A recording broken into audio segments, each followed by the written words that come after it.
যে ঠিক আছে চল।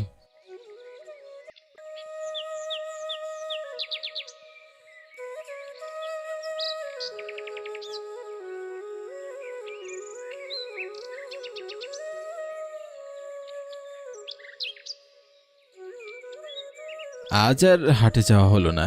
গিন্নি বাসায় গেলে রেগে যাবে, কথা দিয়ে কথা রাখতে পারলাম না।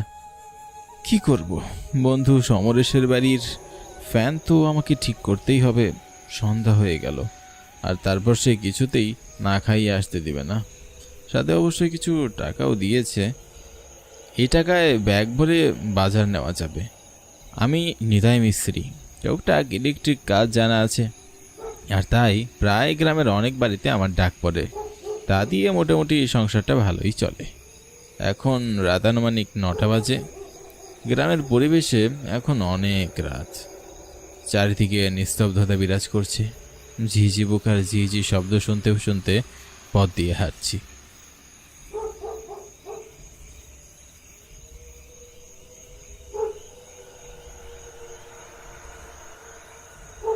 হাঁটতে হাঁটতে আমি একটি বটতলির হাটের সামনে চলে এলাম। বাজারের ভিতর মিটমিটি আলো জ্বলছে, তা দেখে বেশ অবাক হলাম। বটতলির ওই হাট সন্ধ্যা 7টার সাথে সাথেই বন্ধ হয়ে যায়, আর এখন বেজেছে রাত 9টা। এত রাতে হাটের ভিতর আলো আর সাথে একটা মিষ্টি সুঘ্রাণ আসছে। এই গ্রানটা কিসের তাই এই মুহূর্তে বুঝতে পারছি না, তবে একটা পরিচিত ফুলের গ্রান। আমি কৌতূহলী হয়ে বাজারের ভিতরে এগিয়ে গেলাম।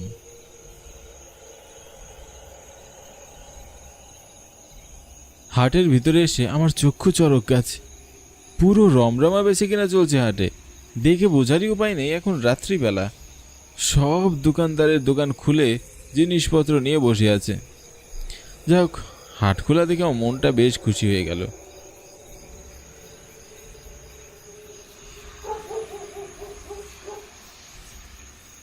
আমি একটা মাছের দোকানের সামনে যাই। দোকানে একজন বয়স্ক লোক বসে আছে আর আমার দিকে তাকিয়ে আছে, আর সে বড় বড় ইলিশ মাছ সাজিয়ে রেখেছে।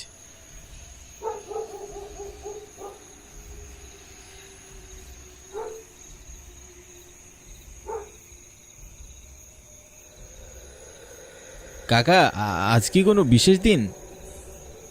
লোকটা আমার প্রশ্ন শুনে ট্যাপ ট্যাপ করে তাকিয়ে আছে আমার দিকে। না মানে, এই দীর্ঘ 27 বছরে এমন নচির আমি কখনো দেখিনি। এই রাত্রিবেলা একটা হাট খোলা আছে কখনো কল্পনাই তো করিনি। মাছ বিক্রেতা আমার কথায় কিছুটা বিরক্ত হয়ে আমাকে ধমক দিয়ে ওঠে। যাও, এক্ষুনি বাড়ি ফিরে যাও। এই হাট মানুষের জন্য খোলা হয়নি। দোকানদারের কথায় আমি বেশ অবাক হয়ে গেলাম। মানুষের জন্য খোলা হয়নি মানে? মানে কাকা রসিকতা করছেন মনে হয়। যাই হোক, বড় ইলিশ মাছটার দাম কত? বললাম না, এই হাট মানুষের জন্য নয়। আমরা মানুষের কাছে কোনো জিনিস বেচি না। মাছ বিক্রেতার কথা আমার অদ্ভুত লাগলো। লোকটা পাগল নাকি? আমি চারপাশে ভালো করে দেখতে লাগলাম। বেশ কিছু লোক সাদা জুব্বা পরে আছে। প্রথমে তা খেয়াল করিনি। প্রায় সবাই সাদা জুব্বা পরে আছে। ব্যাপারটা কি? তারা সবাই দোকান থেকে বাজার সদাই কিনছে। আমার কাছে কোনো মাছ বিক্রি করবেন না কাকা? তুই কি মাছের দাম দিতে পারবি রে? কেন পারবো না? আমার কাছে মাছ কেনার মতো টাকা আছে। টাকা দিয়ে মাছ কিনতে পারবি? হ্যাঁ, তোর কাছে এই হাটের কোনো বিক্রেতাই মাছ বিক্রি করবে না। বাড়ি যাও, ভালোই ভালোই, পরে আর চাইলেও যেতে পারবে না বলে দিচ্ছি। কথাটা বলে এই লোকটা তার ঠোঁটের কোণে এক রহস্যময় হাসি ফুটিয়ে তুলে। আমার ভীষণ রাগ হতে লাগে।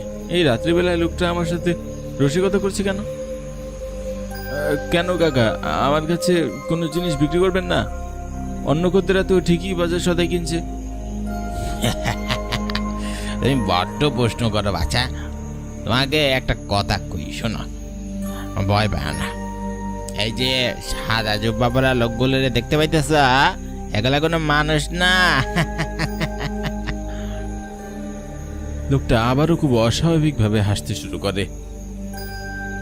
এবার তার কথায় বিরক্তি নয়, ভয় জন্মাতে থাকে আমার মনের ভিতর।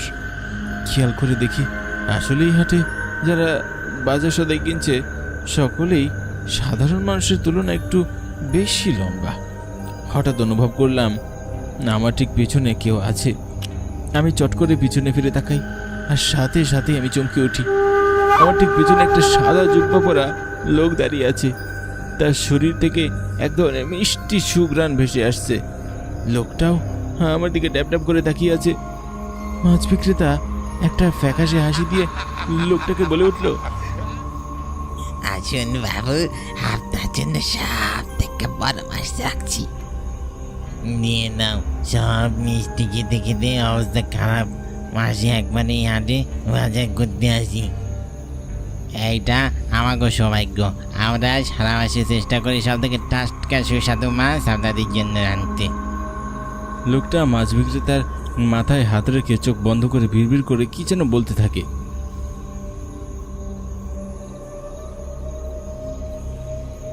তুই আরো 10 বছর পৃথিবীতে থাকতে পারবি। মাছ বিক্রেতা লোকটার মাথায় হাত দিয়ে বলে, সবই আপনার দয়া বাবু, না হয় এমনিতে পরেও মাছের ব্যবসা চলমান রাখতে পারছি, এটাই চারটিখানি কথা নয়। মাছ বিক্রেতার কথায় আমি সব পরিষ্কারভাবে বুঝতে পারি এরা আসলে কেউই মানুষ নয়। আমি ফিরে যাওয়ার জন্য পা বাড়াতেই পিছন থেকে থমথমে গলায় লোকটা বলে উঠল, কই যাও, মাছ নিবা না? আমি লোকটার দিকে তাকাই। না না, আমার মাছ দরকার নেই, আমি বাড়ি যাব। বাবু, তোমার দরদ হয়েছে, মাছ দিতে চাইছে নাও, তারপর দেখো বাড়ি ফিরতে পারো কিনা। মাছ বিক্রেতা ও সাদা জুব্বা পরা লোকটা রহস্যময়ভাবে হেসে ওঠে। তাদের হাসির শব্দ আমার বুকে হাতুড়ি পিটানোর মতো লাগতে থাকে। গলা শুকিয়ে আসে আমার, সারা শরীর হিম হয়ে আসে। আমার চারপাশে সাদা জুব্বা পরা আরো কয়েকজন লোক দাঁড়িয়ে আছে। সবাই আমার দিকে ড্যাব ড্যাব করে তাকিয়ে আছে, যেন আমি এই হাটে এসে অনেক বড় অপরাধ করে ফেলেছি। অপরাধ তো করেছি, এত রাতে বর্তলির হাট খোলা থাকে না এটা জানা সত্ত্বেও আমি এখানে এসেছি। এই হাট এই গ্রামের মানুষের জন্য না, তাহলে কাদের জন্য এই হাট খোলা আছে? মনের ভেতর প্রশ্নটা করার সাথে সাথে এই বিক্রেতা ফ্যাকাশে গলায় বলে উঠল, মানে এইটা জিনের হাট, জিনগুলোকে আমরা হাট কইলা রাখছি। তুই কি জন্য এই হাটে আসছিস? মরার জন্যে? আমার ভুল হয়ে গেছে, আমি এক্ষুনি চলে যাচ্ছি। এই হাটে একবার যে আসে তার আর বাড়ি ফেরা হয় না। তোরে আমরা আমাকে সাথে কইরা নিয়ে যাবো। সাদা জুব্বা পরা চিনের কথায় আমার মনটা ভয় অস্থির হয়ে ওঠে। এখনই এই চিনের হাত থেকে আমাকে পালাতে হবে। পালাতে না পারলে চিরতরের জন্য এই চিনেদের হাতে আমাকে বন্দী হতে হবে। কিন্তু আমার শরীরে তো কোনো শক্তি নেই। ভয় আতঙ্কে আমার পা দুটো মাটির সাথে আটকে আছে। দৌড়ে পালাবো কি করে? হাটের সব বিক্রেতা মুহূর্তেই ভয়ঙ্কর চেহারা ধারণ করলো। তাদের দেখে প্রাণপণে আমি দৌড়াতে শুরু করলাম। কি বিভৎস, কি ভয়ঙ্কর! তারা আসলে আমার দিকে এগিয়ে আসছে। আমি মা দুর্গার নাম জপতে জপতে দৌড়াতে শুরু করি। যে করেই হোক আমাকে এদের থেকে পালাতেই হবে। আমি দৌড়ে আমার বাড়ির দিকে ছুটে আসি। আমি পিছনে রাতে গিয়ে দৌড়াতে থাকি। যা কিছু হয় হয়ে যাক, আমি পিছনে আর তাকাবো না। শরীরের সমস্ত শক্তি দিয়ে দৌড়াচ্ছি। হঠাৎ এত শক্তি আমার দেহে কোথা থেকে এলো আমি জানি না। নিজের জান বাঁচাতে মানুষ সর্বোচ্চ এরকম চেষ্টা করে। বাড়িতে আবার বউ আমার জন্য অপেক্ষা করছে। যে করেই হোক বাড়ি ফিরতে হবে। দৌড়াতে দৌড়াতে আমি যে বাড়ির সামনে এসে পড়েছি বুঝতে পারিনি, তবে মাটিতে লুটিয়ে পড়ি। বাঁচাও! চোখ মেলে আমি আমার পাশে পুরোহিত মশাইকে দেখতে পাই। এক এক করে রাতের সব ঘটনা আমার মনে পড়ছে।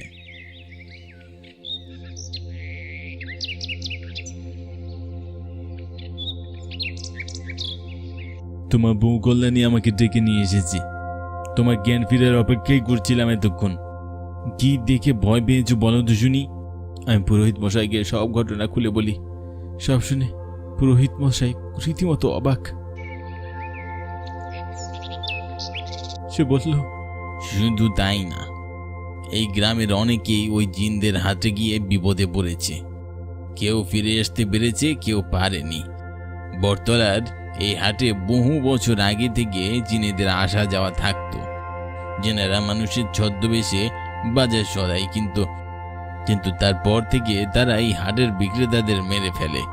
পরে তাদের আত্মারা শুধু জিনেদের জন্য মাসে একবার ওই হাটে বসে জিনিস বিক্রি করে। বিনিময়ে তাদের আত্মারা আরো বেশি শক্তিশালী হয়ে ওঠে। পুরোহিত মশাইয়ের কাছে সবটা শুনে আমার ভয়টা আরো বেশি জোরালো হলো। রাত বিরাতে বটতলির আশেপাশে আমি আর কখনো যাব না। এখন থেকে 1 মাস বটতলিতে ভয়ের কোনো আশঙ্কা নেই। মাস শেষে যে তারিখে অমাবস্যা হবে সেই রাতেই জিনেরা বটতলির হাটে সদাই কিনতে আসবে। আমি গ্রামের লোকেদের সাবধান করে দিব, তারা যেন মাসের শেষে বটতলির হাটে অমাবস্যার রাতে বলেও না যায়। পুরোহিত মশাই আমাকে ঝাড়ফুঁক দিয়ে চলে যায়।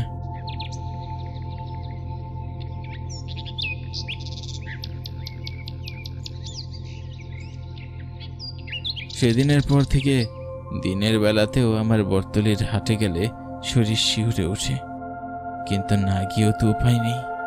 গ্রামে তো ওই একটাই হাট।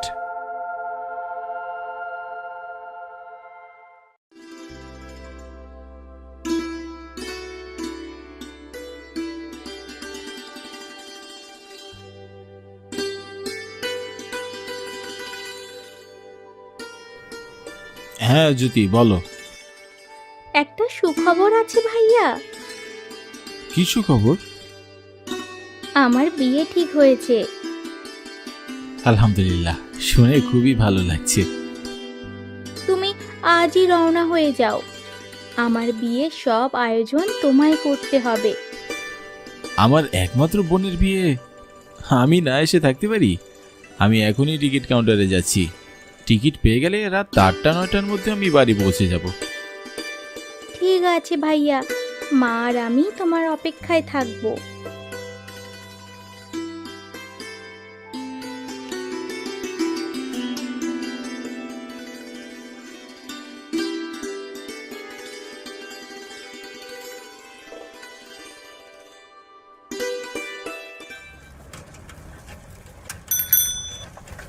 চাচা যাবেন?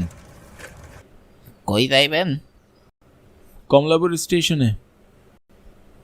চলেন।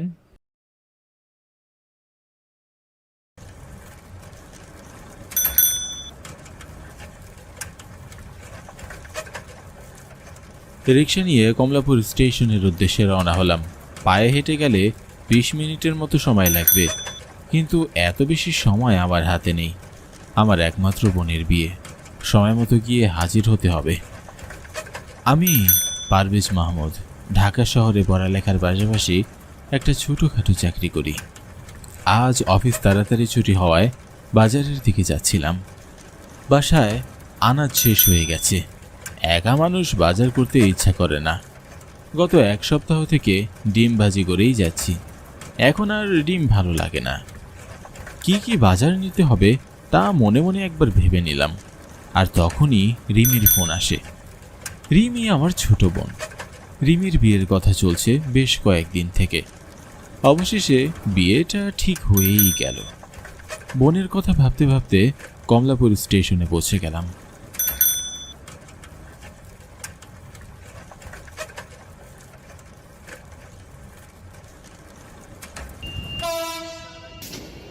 প্ল্যাটফর্মে একটু অপেক্ষা করতেই ট্রেন চলে আসলো। স্টেশনে আসতে আরেকটু দেরি করলেই ট্রেন মিস হয়ে যেত। তখন পরবর্তী ট্রেনের জন্য অপেক্ষা করতে হতো।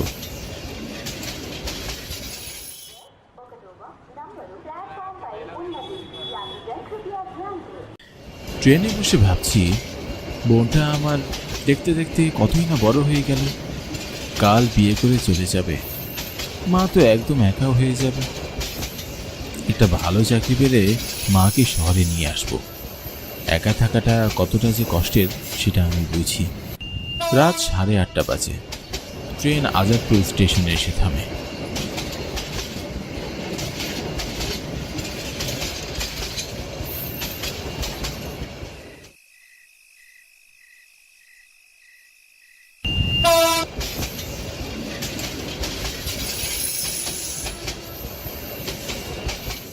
আমি ট্রেন থেকে নেমে গায়ের পথে হাঁটছি। আমি গায়ের ছেলে, শহরে আমার মন টেকে না, বারবার গ্রামে ফিরে যেতে ইচ্ছা করে। এইরকম রাতের বেলা এই আজাদপুরে কতই না হেঁটে বেরিয়েছি। সাথে অবশ্য আমার ছেলেবেলার বন্ধু রহিমও ছিল। সেও এখন শহরে থাকে। কাজের চাপে অত বেশি দেখাও হয় না আমাদের, তবে প্রায়ই রহিমের কথা আমার মনে পড়ে।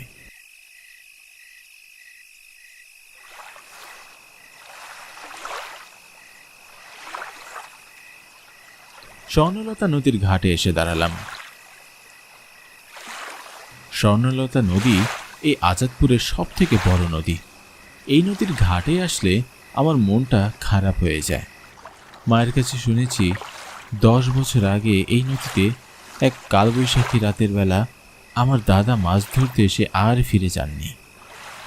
এই নদীতে অনেক ভয়ঙ্কর ঘটনা ঘটে, মাঝে মাঝে মৃত লাশ ভেসে ওঠে। আমি ঘাটে এসে নিরাশ হয়ে পড়ি। ঘাটে কোনো নৌকা দেখা যাচ্ছে না। এই হয়েছে রে, আজ আর বাড়ি ফিরতে হবে না মনে হয়। ঘাটে তো কোনো নৌকাই নেই। আশেপাশের অবস্থাটাও তো খুব একটা ভালো নয়। দেখি আর কিছুক্ষণ অপেক্ষা করে দেখি, যদি নৌকা না পাওয়া যায় তো সারা রাত ঘাটেই বসে থাকতে হবে। রাতের আকাশের দিকে তাকিয়ে আমার মনটা হঠাৎ খারাপ হয়ে গেল। আকাশ ঘন কালো মেঘে ছেয়ে আছে, খুব ভারী বৃষ্টি হবে হয়তো। এদিকে রাত হলে গ্রামের পরিবেশটা অনেকটা নিস্তব্ধ হয়ে যায়। তাই গ্রামের রাস্তায় রাতের বেলা কোনো রকম যানবাহন বা নৌকা পাওয়া যায় না। তারপরও অনেকে আছে যারা একটু বাড়তি ইনকামের আশায় রাতে বের হয়। আমারও মনে হলো আরেকটু অপেক্ষা করলে রাতে নৌকা পাওয়া যাবে। হলেও তাই। দূর থেকে একটা নৌকা আসতে দেখি। আমি খুশি হয়ে গেলাম। যাক, এবার আর বাড়ি ফিরা নিয়ে চিন্তা করতে হবে না। একটু দেরি হলেও আজকের মধ্যেই বাড়ি পৌঁছানো যাবে। নৌকাটা ঘাটে চলে এসেছে। নৌকার মাঝি চোখ স্থির করে তাকিয়ে আছে আমার দিকে। মাঝির বয়স আনুমানিক 40 থেকে 45 হবে। লোকটির চোখগুলো খুবই বড় বড়। এই লোককে রাতের বেলা ঝেঁকেও দেখলে ভয় পেয়ে যাবে। চাচা, যাবেন আজাদপুর গ্রামে? ওইটা পড়ো, তোমার অপেক্ষায় তো ছিলাম। নৌকার ভিতরে আরও একজন যাত্রীকে দেখা যাচ্ছে।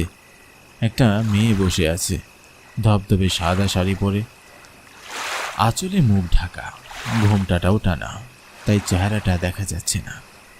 এত রাতে একটা নৌকায় কোনো মেয়েকে দেখতে পাবো আশা করিনি।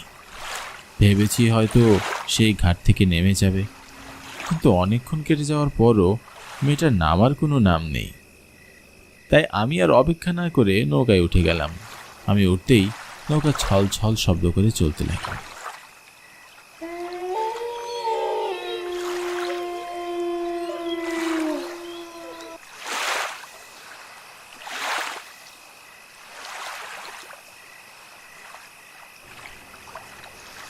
আজকে আকাশের অবস্থাটা ভালো নেই চাচা। কালবৈশাখীর রাত আজকা যা রইবে বলে মনে হইতাছে। মাঝির কথায় আমার কপালে চিন্তার রেখা ফুটে ওঠে। মাঝি নদীতে যেতে যেতে যদি ঝড় শুরু হয় তাহলে তো অনেক বড় বিপদের সম্মুখীন হবে। তাছাড়া কালবৈশাখীর রাতে নদীপথে যাত্রা শুভ হয় না। অশুভ কিছুর আতঙ্কে মনটা কেমন যেন করে উঠল। আমি নৌকার মেয়ে যাত্রীটার দিকে তাকাচ্ছিলাম বারবার। চাচা কি আগে থেকেই জানতেন আজ কালবৈশাখীর ঝড় হবে? আগে থেকেই জানা ছিল। তাহলে এই ঝড়ের রাতে বের হলেন কেন? ঘাটে এই নৌকা ছাড়া আর অন্য কোনো নৌকাও দেখলাম না। ঝড়ের রাইতেই তো শিকারে খিদে পাওয়া যায়। সব মাঝিরা শিকারের খোঁজে বের হয় না।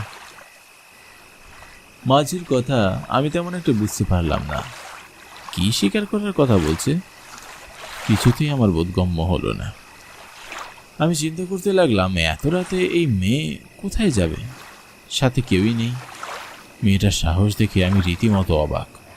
আমি আর কৌতূহল চেপে রাখতে না পেরে জিজ্ঞাসা করে ফেললাম, চাচা এই মেয়েটিকে? প্রথম ভেবেছিলাম ঘাটে নেমে যাবে, কিন্তু ঘাটে তো নামেনি মেয়েটি। তুমি তোমার চিন্তা করো, যার যার জীবন তার তার কাছে খুবই অমূল্য রতন। মাঝির কথা রহস্যে ঘেরা। আমার কেমন যেন মাঝিটাকে সুবিধার মনে হচ্ছিল না। মাঝিটি কি এই মেয়েটার সাথে জোর করবে না তো?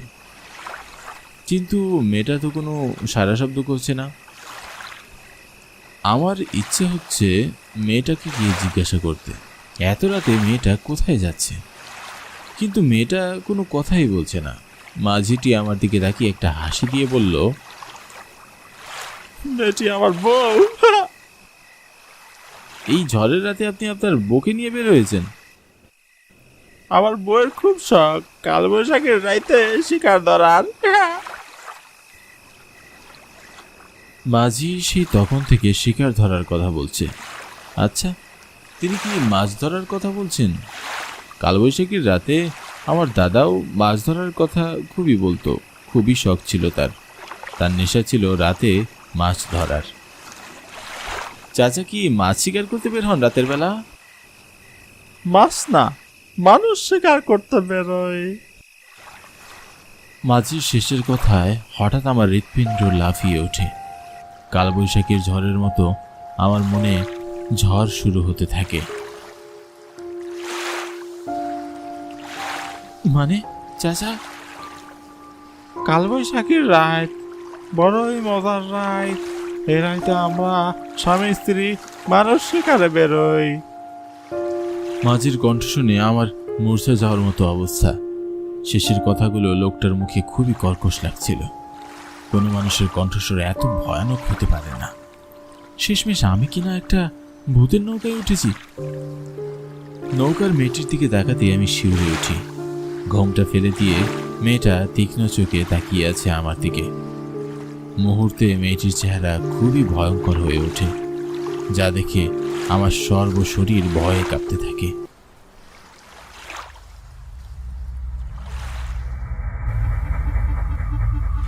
ওরে বাবারে, এরা তো মানুষ না।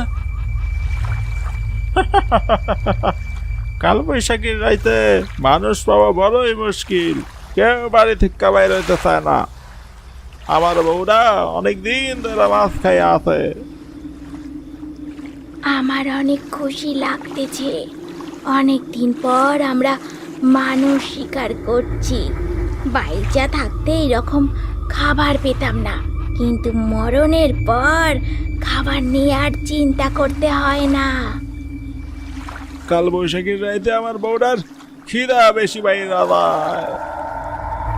তাদের কথা শুনে আমি স্তব্ধ হয়ে যাই। আমি ভুল নৌকায় উঠেছি। এই নৌকা আমাকে আমার বাড়িতে না সোজা মৃত্যুর দুয়ারে পাঠিয়ে দেবে। আমি বারবার ঘাটের দিকে তাকাচ্ছি। নৌকা ঘাটে এসে ভিড়তে আর অল্প দূর বাকি আছে।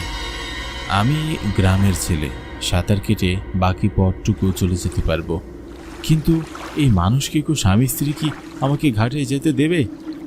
ছোটবেলায় মায়ের কাছে কালবৈশাখী রাতের অনেক কথা শুনেছি। এ রাতে দাদা মাছ ধরতে গিয়ে চিরদিনের জন্য হারিয়ে গিয়েছিলেন। মা আমাদের বলেছে দাদা নাকি মানুষকে কেউ আত্মাদের কবলে পড়েছিল। আজ আমিও কি দাদার মতো এই স্বর্ণলতা নদীতে হারিয়ে যাব? কি চিন্তা করস? তোর আজকে আর স্থান নাই। 2 বছর আগে এমনি এক কালবৈশাখীর রাইতে আমার নৌকা ডুবে গেছিল। আমার লগে আবার বউ ছিল। আমরা 2 তলে নৌকা রাইতের বেলায় ঘুরে বেড়াইতাম মাছ ধরার লইগা। আর এখন মরার পর মানুষ শিকারে বেরোয়। এরা কি বলছে এসব? কি করব আমি এখন?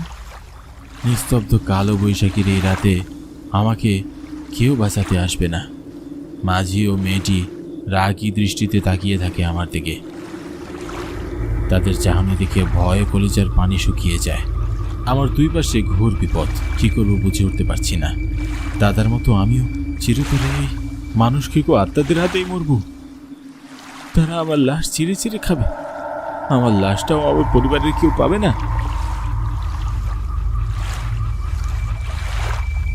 আমি নদীর পানির দিকে তাকাই।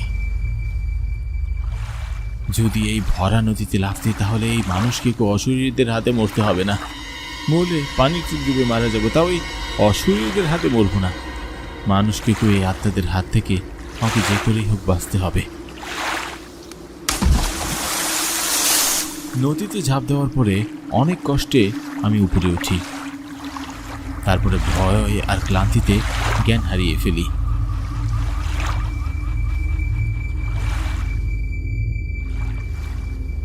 এরপরে আমার আর কিছুই মনে নেই।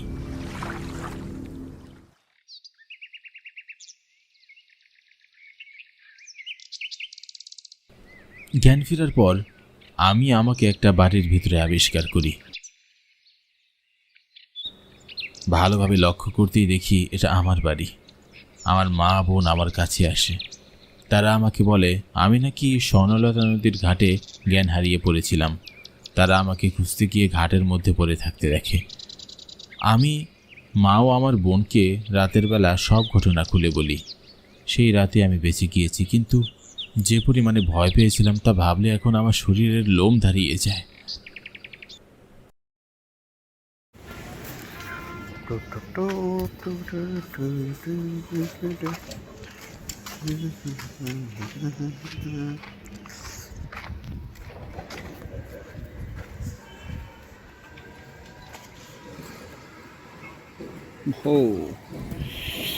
কেদিন সবাইকে চমকে উঠে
সবাইকে চমকে দেব, কোট প্যান্ট বেশে ধরে এসে দাঁড়াবো, এ কত সুন্দরী নায়িকা আমার, আমি হিরো হব।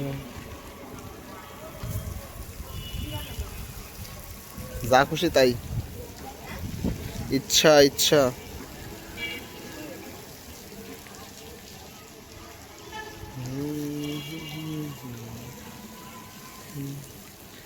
প্যান করে এসে কত সুন্দরী নায়িকা আমি হিরো হব।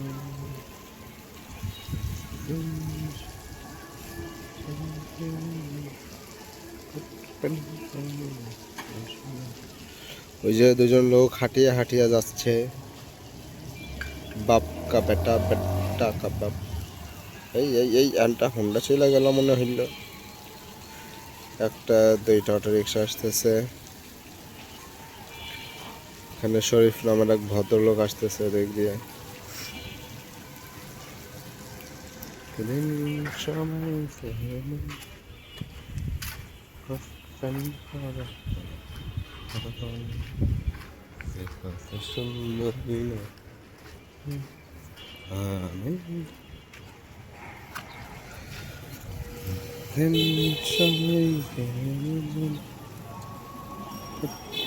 করে হাসে সদা, কত সুন্দরী নায়িকা আমার,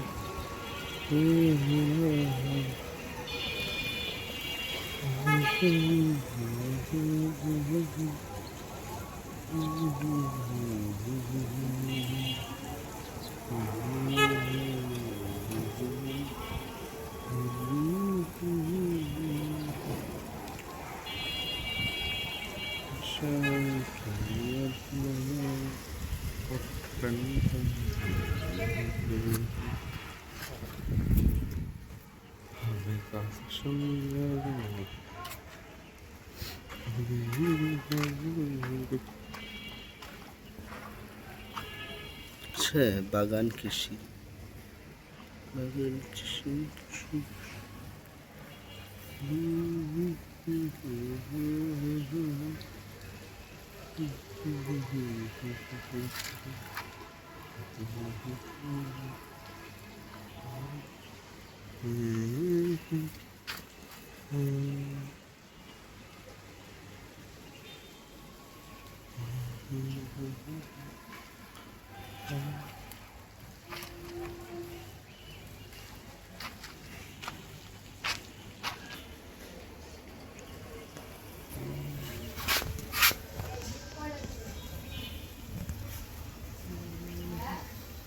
ইচ্ছা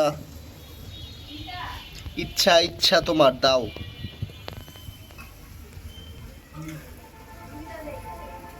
দাও।